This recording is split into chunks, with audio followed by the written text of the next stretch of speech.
فلا أقسم بمواقع النجوم وإنه لقسم لو تعلمون عظيم إنه لقرآن كريم في كتاب مكنون لا يمسه إلا المطهرون تنزيل من رب العالمين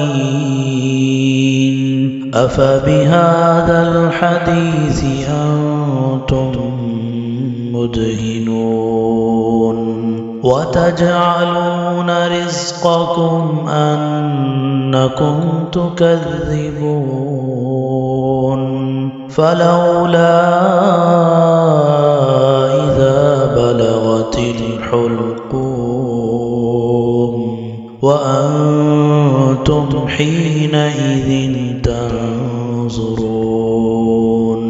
ونحن أقرب إليه منكم ولكن لا تبصرون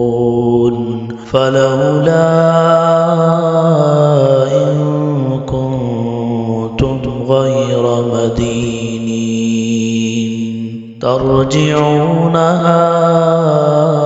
إن كنتم صادقين فأما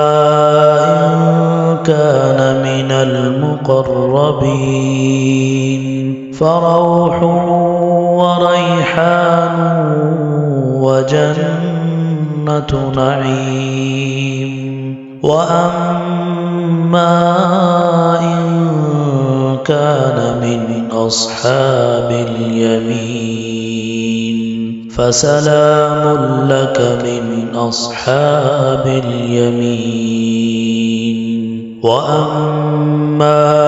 إن كان من المكذبين الضالين